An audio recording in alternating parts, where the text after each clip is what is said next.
J'ai acheté ma Renault 4 en 2008. Il s'agit d'une version Simpar 4 roues motrices de 1979 et c'est l'année où justement les frères Marot se sont engagés dans la première édition du rallye Paris-Dakar avec justement une Renault 4 Simpar 4 roues motrices et ils ont fini 5e. Alors depuis j'en ai fait des kilomètres et moi je la surnomme la vaillante parce que je peux lui demander n'importe quoi, de toute façon elle le fera. Et puis moi je collectionne les voitures anciennes depuis l'âge de 25 ans. Et à force de tomber en panne, mon père me disait « mais tu peux pas acheter une Renault 4 parce que ça au moins tout le monde sait la réparer ». Et ce qu'il savait pas c'est que j'en avais déjà une depuis une semaine en fait. La Renault 4, c'est un modèle véritablement iconique parce qu'il s'est vendu à plus de 8 135 000 exemplaires pendant plus de 30 ans dans une centaine de pays.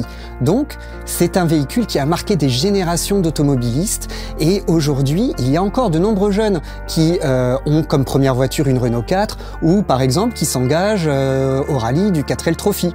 Donc la Renault 4, elle est vraiment transgénérationnelle et donc elle parle vraiment aux émotions. On a tous une histoire avec la Renault 4. Et aujourd'hui, l'enjeu, c'est de continuer à faire vivre ces émotions. Aujourd'hui, repenser l'automobile, c'est crucial et ça passe par la transition vers le véhicule électrique. Et justement, Renault 4, qui revient en version e-tech électrique, s'inscrit dans cette démarche.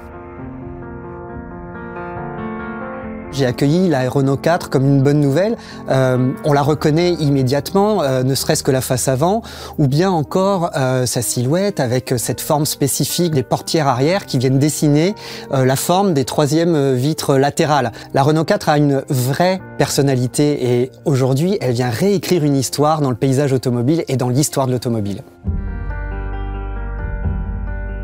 J'ai remarqué que la garde au sol de la nouvelle Renault 4 est similaire par rapport à l'ancienne génération, ce qui veut dire qu'elle est à l'aise en toutes circonstances et sur tout type de route. J'ai aussi remarqué que le seuil de chargement est particulièrement bas avec un haillon qui s'ouvre largement et ça, si on l'ajoute avec la modularité, ça permet une polyvalence d'usage qui était la vocation de la première génération de Renault 4.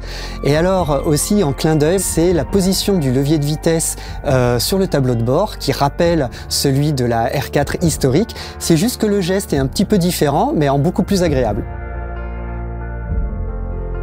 Il y a encore un détail sur la Renault 4 e-tech électrique que j'adore, c'est l'énorme toit ouvrant qui permet d'observer le ciel bleu, cheveux au vent, et ça c'est une sensation qui rappelle la liberté.